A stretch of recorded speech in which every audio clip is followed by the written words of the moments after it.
नमस्कार सर, बहुत-बहुत स्वागत है आपका। जय हिंद अंजू। नमस्कार। जय हिंद। सर, क्या ये माना जाए कि समझो हो ही गया? अमेरिका ने ईरान पर हमला कर ही दिया है क्योंकि 10 शहरों में एक साथ धमाके होना, ये कोई संयोग तो हो नहीं सकता? अंजू, बिल्कुल आप ठीक कह रही हैं। ये बिल्कुल संयोग नहीं है। न केवल 10 शहरों में धमाके, इनफैक्ट ज्यादा हैं, 14 शहरों में धमाके हुए हैं। और ये न केवल धमाके 14 शहरों में हुए हैं, बल्कि एक बहुत कोऑर्डिनेटेड तरीके से धमाके हुए हैं। और ये जो टारगेट चूज किए गए हैं, वो तमाम टारगेट बिल्कुल एक पैटर्न को फॉलो करते हुए टारगेट्स हैं। अंजू, आप देखिए, वो टारगेट्स में सबसे पहले इनके जो न्यूक्लियर साइट्स थी, नतान्ज, फोर्दो, इन जगहों पर धमाके हुए हैं। आईआरजीसी के जो हेडक्वार्टर्स हैं, जो आईआरजीसी की जगह, वहां पर धमाके हुए हैं। इनके बंदरगाह पर धमाके हुए हैं। और ऐसी जगहों पर धमाके हुए हैं जहां पर इनकी मिलिट्री सिविल लीडरशिप है, या कोई क्रिटिकल कम्युनिकेशन या लॉजिस्टिक्स या इस प्रकार के इनके ये इस प्रकार के कोऑर्डिनेटेड हमले।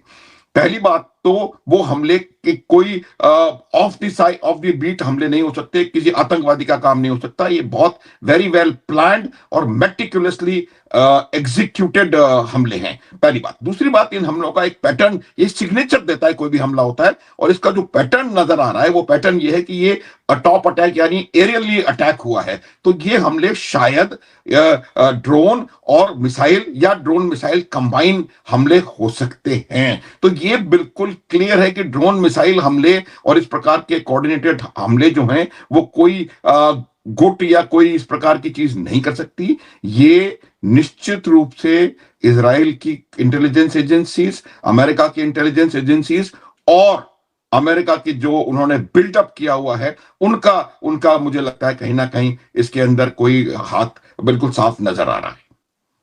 सर, क्योंकि बहुत दिनों से चल रहा था कि अब हमला करेगा अमेरिका, तब करेगा। और एक तरफ तो डोनाल्ड ट्रंप ये भी कह रहे थे कि हमारी तो बातचीत चल रही है। तो एक तरफ उन्होंने खमेनी को बातचीत के झांसे में उलझाया और दूसरी तरफ ये सब कर डाला। ऐसे देखा जाए इसको?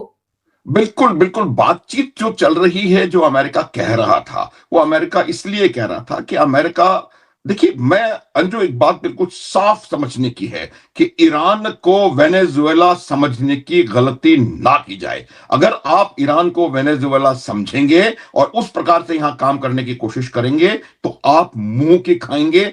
आपका वही हाल होने वाला है जो शायद लिबिया, इराक, अफगानिस्तान या जहां भी हुआ था। पहली बात। दूसरी बात ये होती है कि ईरान जो है एक शक्तिशाली मुल्क है, उसकी अपनी एक सेना है। और उस सेना की सबसे बड़ी खासियत, वो एक रेडिकलाइज्ड इस्लामिक फोर्स है, जो कि अपने इस्लामिक लीडर्स को, अपने इस्लामिक लीडर्स के प्रति बिल्कुल डेडिकेटेड, कमिटेड है। तो मुझे नहीं लगता कि वो किसी प्रकार से इस फोर्स को में कोई अपना काम करके और इनसे निकल सकते हैं। जहां तक सवाल अंजू बातचीत करने का था, वो करने का बहाना इसलिए ढूंढ रहे थे कि वो कैसे अपनी फोर्सेस को वहां पूरी तरह तैयार कर लें और फिर कोऑर्डिनेटेड तरीके से वहां पर हमला किया जाए। आप देखें, तीन तीन एयरक्राफ्ट कैरियर बोर्न फोर्सेस उन्होंने वहां पर कॉन्सेंट्रेट कर दी हैं। एक कैरियर बोर्न फोर्स एक बहुत बड़ी शक्ति होती है। और मुझे लगता है कि हर उस जगह पर हमला हुआ है जो इन्होंने अप्रिशिएट किया था, जिसको कि ईरान अच्छे से डिफेंड करेगा, या ईरान के जो मंसूबे हैं उनको हासिल करने में इन जगहों का प्रयोग होना अवश्यंभावी है। उन जगहों पर हमले किए गए हैं, आईआरजीसी की लीडरशिप के ऊपर हमले हुए हैं।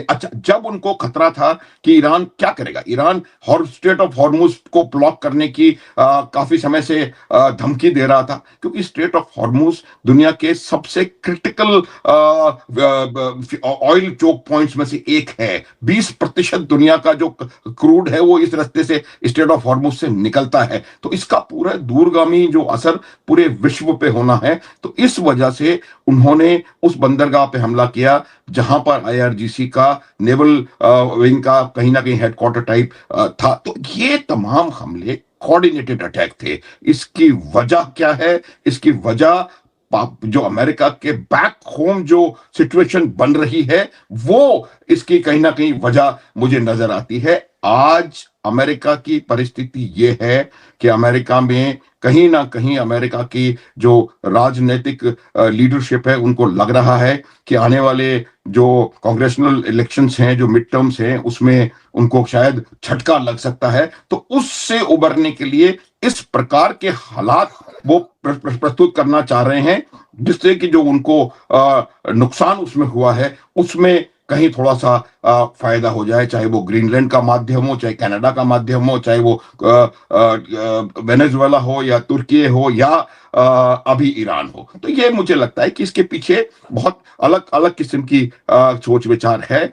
और दूसरी बात, इजराइल का, नेतन्याहू का दबाव, नेतन्याहू, ये जो हमले हो रहे हैं, इसमें मोसाद का हाथ साफ साफ नजर आ रहा है। और ये दबाव वहां से आ रहा है क्योंकि इजराइल नहीं चाहता किसी भी कीमत पे ईरान एक परमाणु शक्ति संपन्न राष्ट्र बने। सर, और आपको याद होगा कि पहले भी ये खबरें आई थी कि जो लोग, जूस लोग जो अमेरिका में रहते हैं, बड़ी बड़ी ऑर्गेनाइजेशन में बड़े बड़े ओहदों पर बैठे हैं, वो कहीं ना कहीं ट्रंप को प्रेशराइज कर रहे हैं कि ईरान पर हमला करे। लेकिन जो टाइमिंग है, अभी काली पोटली खुली है, बड़े सारे राज खुले हैं डोनाल्ड ट्रंप के, और उसी दिन इस तरह के धमाके ईरान में, इस तरह का अगर ये एरियल अटैक है या आप जैसे कह रहे हैं कि ड्रोन के जरिए किया गया अटैक है, तो टाइमिंग बड़ी गौर करने वाली। कहीं जो घर में घिर रहे हैं डोनाल्ड ट्रंप, उससे ध्यान भटकाने के लिए ये सब कुछ किया जा रहा है। बिल्कुल निस्संदेह। आप देखिए, वो पोटली लीक हुई थोड़ी देर के लिए और फिर उसको हटा लिया गया तुरंत, लेकिन उसकी जो क्रिटिकल जो इनपुट थे, इंफॉर्मेशन थी, वो इंफॉर्मेशन पूरी दुनिया के सामने आ गई। आपको भी पता है, आपके दर्शकों को भी पता है, वो तमाम इंफॉर्मेशन दुनिया के सामने आ गई। अब जिस उसका जो बैकलैश अमेरिका में होने वाला है, उससे अटेंशन डाइवर्ट करना इनको बहुत जरूरी है। और ये भी मैं बता रहा हूं आपको अंजू, कि संभावना इस बात की थी कि उनको पता था कि ये पोटली कभी ना कभी निकल करके बाहर आएगी और वो दिन बहुत ज्यादा दूर नहीं है। इस वजह से उन्होंने ये जो तमाम बिल्डअप है, या वेनेजुएला में जो हो रहा है, या वो ग्रीनलैंड में करने की कोशिश कर रहे हैं, वो तमाम एक्टिविटीज, जैसा कि थोड़ी देर पहले कहा, कि वो आपके जो डोमेस्टिक सिचुएशन है उससे डाइवर्ट करने के लिए, और एक इस प्रकार का नेशनलिस्टिक फर्वर या इस प्रकार का अमेरिकन फर्वर जो है वहां पर तैयार करने के लिए, जिससे कि वो ध्यान इससे अलग हो। लेकिन एक बात बता दूं मैं, अमेरिका एक बहुत शक्तिशाली और बहुत समझदार राष्ट्र है, और वहां के लोग इस बात को जानते हैं। जब मैं और आप बात कर रहे हैं इसके बारे में कि ये डाइवर्जनरी टैक्टिक्स है, तो वो भी इस बात को समझते हैं। और इसका परिणाम मैं आपको फिर बता रहा हूं, मैं यहीं हूं जहां से मैं बोल रहा हूं, ये परिणाम आपको मिड टर्म्स में नजर आएगा अंजू। सर, और खमेनी इस वक्त कहाँ होंगे? क्या किसी बंकर में छिपे होंगे? क्योंकि खबरें तो ये आ रही है ना कि जो एयर डिफेंस सिस्टम है वो भी सक्रिय हो गया है। ईरान का मिसाइल्स वहां से भी चलने की तैयारी में है। तो ये माना जाए कि आज की रात काली रात होने वाली ईरान के लिए। अगर ये 10 या 14 शहरों में धमाके हुए तो अभी तस्वीर और खराब होने वाली है। बिल्कुल अंजू, ये किसके लिए काली रात होगी, ये मैं ये बात डिबेट की बात है, काली रात किसके लिए होगी। लेकिन ये बात मेरे को ऐसा लग रहा है कि ईरान का इसके खिलाफ रिएक्शन निश्चित रूप से आएगा। और वो रिएक्शन जो इसीलिए इजराइल ने बिना डिले किए हुए, शायद 14 में से 2-1 हमले हुए ही नहीं होंगे, जब उन्होंने कहना शुरू कर दिया कि भाई हमारा इसमें कोई हाथ नहीं है, क्योंकि उनको पता है कि इसका जो रिपरकशन होगा, इसका जो रिएक्शन होगा, वो उसका पहला ऑब्जेक्टिव इजराइल बनेगा। उसका दूसरा ऑब्जेक्टिव अमेरिका के वेस्ट एशिया में या मिडिल ईस्ट, जिसको मिडिल ईस्ट में जो इनके जो मिलिट्री बेसिस हैं वो होंगे। तो ये बात बिल्कुल सब लोगों को पता है। देखिए, बार बार मैं इस बात को कहता हूं कि ईरान के पास बहुत ताकत है। उनके पास 1000 ड्रोन्स की शक्तिशाली, उनके पास जिसको कि उन्होंने तैयार करके रखा हुआ है। उसमें कुछ अटैक ड्रोन्स हैं, कुछ सर्वेलेंस व्हाटएवर। और उनके ड्रोन्स की जो ताकत है वो जो कहते हैं ना, मेल ड्रोन्स कहते हैं, medium altitude long endurance drones हैं। 2000 किलोमीटर तक वो हमला कर सकते हैं। उनकी मिसाइल शक्ति बढ़ रही है। लगातार पिछले कई महीनों से लगातार चीन के एयरक्राफ्ट वहां पर लैंड हो रहे हैं। वो चीन के एयरक्राफ्ट वहां पर टूरिस्ट लेकर के नहीं आ रहे हैं अंजू, वो वहां पर क्या ला रहे हैं ये सबको पता है। आप देखिए वेनेजुएला में और ईरान में एक और जो इंपॉर्टेंट डिफरेंस है वो यही है कि यहां पर स्टेक्स सभी के हैं, वहां पर चीन और रशिया के स्टेक्स उतने नहीं थे।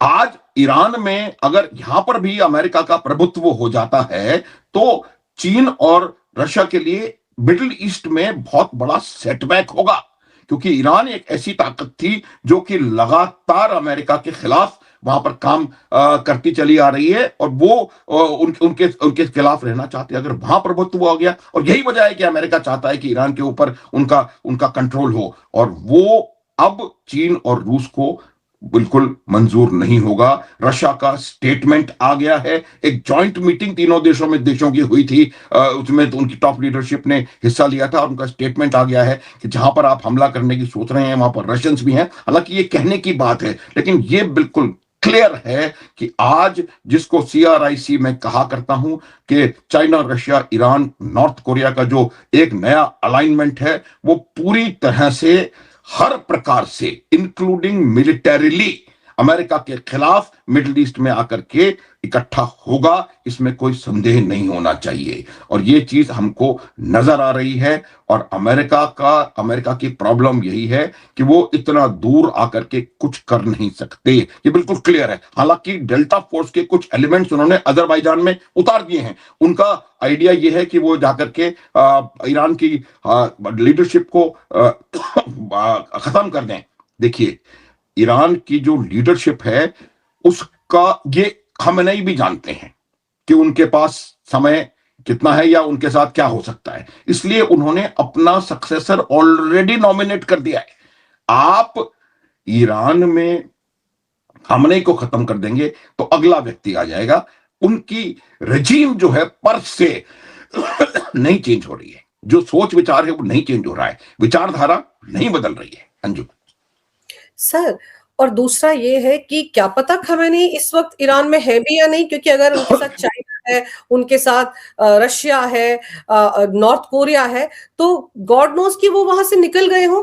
और जैसा मैंने कहा था कि काली रात, आप सही कह रहे, काली रात अमेरिका के लिए होगी या ईरान के लिए होगी, ये समझने वाली बात है, क्योंकि ईरान को वेनेजुएला समझने की गलती अमेरिका को नहीं करनी होगी। और सर, जितनी जल्दी नेतन्याहू का रिएक्शन आया, इजराइल का रिएक्शन आया कि ये हमने नहीं किया है, और ये भी कहा कि ये हमारा और यूएस का कोई कोवर्ट ऑपरेशन भी नहीं है, तो इतनी जल्दी सफाई देने की जरूरत क्या थी? क्या इजराइल को डर ये है कि वो जो इंटर कॉन्टिनेंटल बैलिस्टिक मिसाइल्स 8 शहरों की तरफ तैनात करके रखी हैं इजराइल के, ईरान ने, वो कभी भी चल सकती हैं?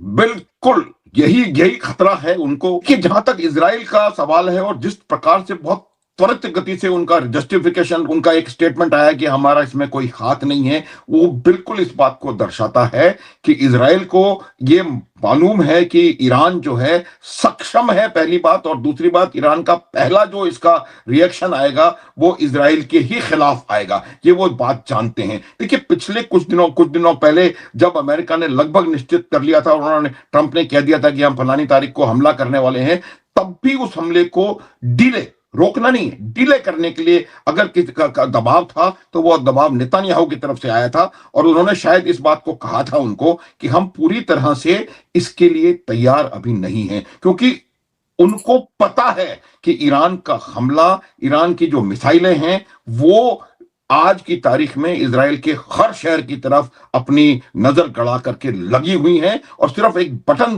प्रेस करने की आवश्यकता है और वो उसका अपना वहां पर पूरा का पूरा असर डाल सकती हैं। ये बात उनको पता है। दूसरी जो मैं बात बता रहा था कि जो डेल्टा फोर्स के लोग उसके रिजीम चेंज के लिए बात कर रहे हैं, वो रिजीम चेंज करना इनके लिए आसान नहीं होगा। आप खamenei को एलिमिनेट कर सकते हैं, खamenei ने अपना सक्सेशन, अपनी IRGC के कमांडर्स का सक्सेशन, अपनी पॉलिटिकल हायरार्की का सक्सेशन, वो पूरा सक्सेशन ऑलरेडी प्लान करके रखा हुआ है। अगर इसमें से कुछ लोग एलिमिनेट भी होते हैं, सुलेमानी कुछ भी होता होगा, ईरान के स्टांस पर और ईरान की विचारधारा पर कोई इसका असर मुझे होता हुआ नजर नहीं आ रहा है। ईरान की परिस्थिति पूरी तरह से तो नहीं कहूंगा, लेकिन काफी हद तक ईरान के कब्जे, अब ईरान के कंट्रोल में आ चुकी है। और अमेरिका को इस बात का पूरा गुमान है कि ईरान में वो कुछ भी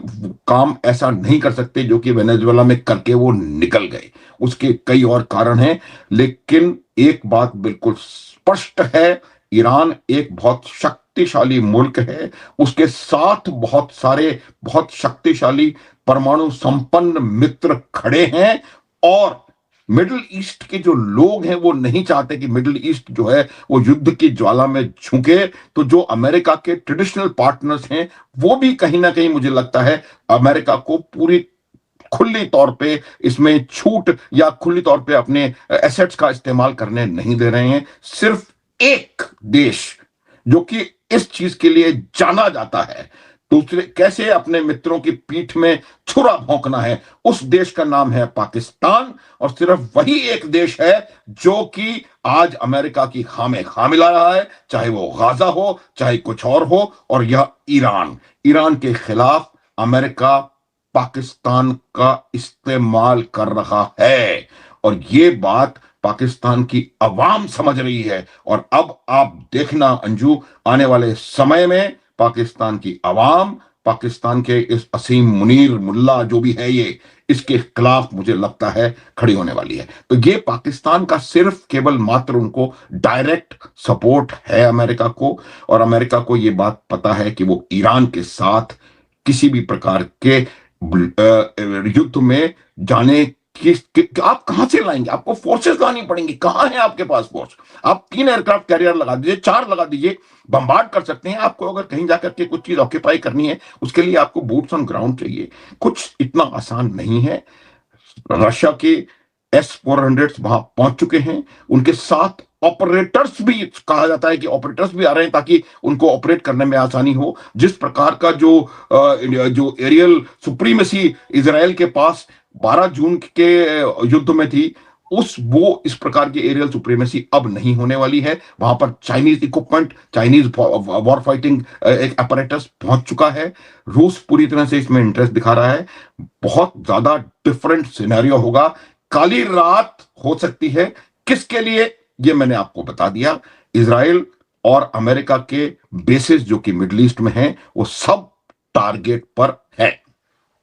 बिल्कुल सर, क्योंकि ईरान ने पहले ही कहा था कि अगर ये सब हरकतें करेगा अमेरिका तो उसके मिडिल ईस्ट में जितने भी एयर बेस है उनको वो टारगेट करेगा। तो आपको लगता है कि अब वो चुप बैठने वाला है? ये जितने धमाके हुए सर, ये तो साफ दिख रहा है ना कि कहीं ना कहीं से ये एरियल तरीके से किए गए हैं। और ये आम धमाके नहीं है, सोचे समझे तरीके से किए गए हैं। हो सकता है कि डोनाल्ड ट्रंप भांपने की कोशिश कर रहे हो कि लोकेशन कहाँ है खमेनी की, या देखना चाह रहे हो कि कैसे रिटेलिएट करता है ईरान, हल्के में करता है या ज्यादा तेजी से करता है। शायद ये सब भांपने के लिए सब कुछ किया गया हो, एस्टिमेट लेने के लिए। बिल्कुल, उन्होंने कोशिश यही करी है। देखिए, लेकिन मैं फिर बता रहा हूं कि ईरान रिटेलिएट करेगा कब और किस प्रकार से, ये सोचने का विषय है। ये बात जैसे कि हम अक्सर कहा करते हैं कि we will strike at the time and place of our choosing. Iran भी वही करने वाला है। ईरान एक शक्तिशाली, बार बार इस बात को कह रहा हूं, एक शक्तिशाली मुल्क है जिसके पास बैटल हार्डेंड फोर्स है। ये वही फोर्स है जिसने इराक के साथ 8 साल युद्ध किया है। इनको पता है लड़ाई क्या होती है, लड़ाई किस प्रकार की जाती है। पहली बात। दूसरी बात, जहां तक खामनेई का सवाल है, खामनेई को जब उन्होंने पिछली बार B-52 के बॉम्बर्स के अटैक्स देखे थे, उसके बाद हर उस जगह को जो कि एक संभावित टारगेट हो सकता है अमेरिका का, उसको इस जबरदस्त तरीके से इन्होंने फोर्टिफाई किया है, जबरदस्त तरीके से उसको इंप्रूव कर, उसकी डिफेंसेस को इंप्रूव किया है कि मुझे लगता नहीं है कि अमेरिका का किसी भी प्रकार का कोई बम्बार्डमेंट जो है उसके ऊपर बहुत ज्यादा असर डालने वाला है थोड़े समय में। और ज्यादा लंबे समय में कि ये लड़ाई अमेरिका अफोर्ड नहीं कर सकता। ये वर्ड मेरा आप सुन लें, America can not afford a war with Iran. Iran is not Venezuela. Sir, अभी आपने पाकिस्तान का नाम लिया था, पाकिस्तान का इस्तेमाल कर रहा है अमेरिका ईरान के खिलाफ। लेकिन जब ईरान के अंदर ही धमाके हो रहे थे तो उसी वक्त पाकिस्तान में बीएलए ने तूफान मचा रखा था सर। वहां पर पाकिस्तान आर्मी के कितने 14 ठिकानों पर उन्होंने हमले किए हैं। वहां के पुलिस स्टेशन जो है पाकिस्तानी पुलिस वालों के, उन पर कब्जा कर लिया है। तो दोनों तरफ ही चल रहा था, उसको कैसे देखते हैं आप? देखिए, बिल्कुल ये जो जहां तक बलोचिस्तान का प्रश्न है, ये बात it is just a matter of time. होगा या नहीं होगा प्रश्न नहीं है, कब होगा प्रश्न है। बलोचिस्तान पाकिस्तान से स्वतंत्र होके रहेगा, ये मेरी बात आप आज नोट करके लिख लें।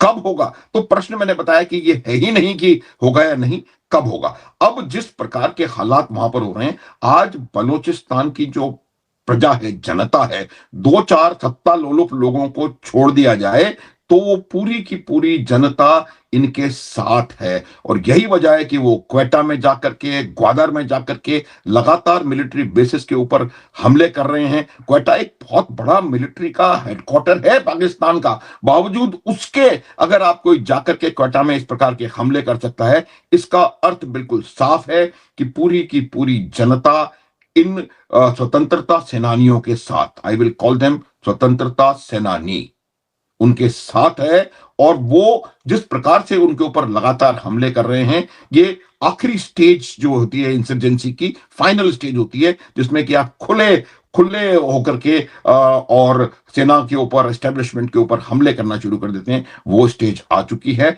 और हालात इनके हाथ से निकलते जा रहे हैं। और इनकी पॉलिसी, जो थोड़ी देर पहले कहा, ईरान की पॉलिसी, इजराइल हमास की पॉलिसी, ये तमाम पॉलिसीज और लल्लो चप्पो एप्पल पॉलिशिंग ट्रंप की, वो तमाम चीजें इनके खिलाफ जाने वाली हैं। और इनके अंदर से एक जबरदस्त जलजला मुझे आता हुआ नजर आ रहा है पाकिस्तान में। सर मुझे तो ऐसा लग रहा है कि ईरान किसी और पर हमला करे ना करे, सबसे पहले कहीं एक मिसाइल पाकिस्तान पर ही ना ठोक दे।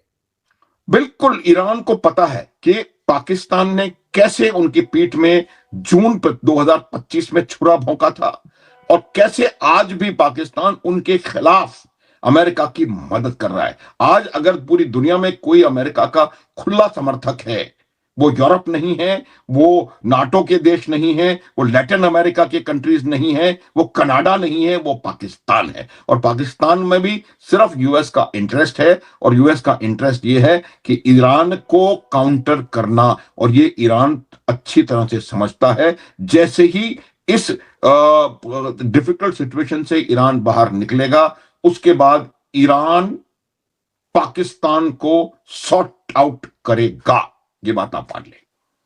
सर जो बलूचिस्तान में धमाके हुए हैं या जो हमले किए हैं बीएलए ने, उसको लेकर आप देखो वहां के प्राइम मिनिस्टर शहबाज शरीफ सीधे सीधे बिना जांच पड़ताल के भारत पर आरोप लगा दिया कि भारत करवा रहा है ये सब कुछ। भारत को करवाने की क्या जरूरत है? तुम तो अपने देश में अपने लोगों को मार रहे हो। बिल्कुल, भारत को कुछ भी कराने की आवश्यकता नहीं है। उनके अपने लोग, उनके जो अन्नो अभी के एक आर्मी के कर्नल्स और इनको, ये देखिए, भारत को कुछ करने की आवश्यकता नहीं है, पहली बात। दूसरी बात यह है कि ये इनका एकमात्र तरीका जो है, ये बैकलैश क्यों है? ये बैकलैश इस शहबाज शरीफ की उन घटिया पॉलिसीज की वजह से है, जिसमें कि वो अमेरिका के डोनाल्ड ट्रंप को जाके बोलते हैं, मैं सैल्यूट करना चाहता हूं। शर्म शेख में सबसे ज्यादा बेशर्मी के साथ अगर किसी के पैरों में गिर के तलवे चाटे हैं डोनाल्ड ट्रंप के, तो उसका नाम शहबाज शरीफ है। ये वहां की जनता भी देख रही है, तो वो वहां की आवाम है, वो सब इस बात को देख रहे हैं। और शहबाज शरीफ के पास इसके अलावा कोई और चारा नहीं है कि वो इसका भी कह दे कि ये इंडिया ने करवाया है, जो अफगानिस्तान में के बॉर्डर में हो रहा है वो भी इंडिया ने करवाया। उनके कहने से कोई फर्क नहीं पड़ता। आज पाकिस्तान की जनता इस बात को समझती है कि ये जो हो रहा है, ये इंडिजिनस मूवमेंट है, और ये इंडिजिनस मूवमेंट बाल्कनाइजेशन में रिजल्ट होगा। पाकिस्तान, नो मोर पाकिस्तान, एक सच है जो कि आने वाला समय देखेगा।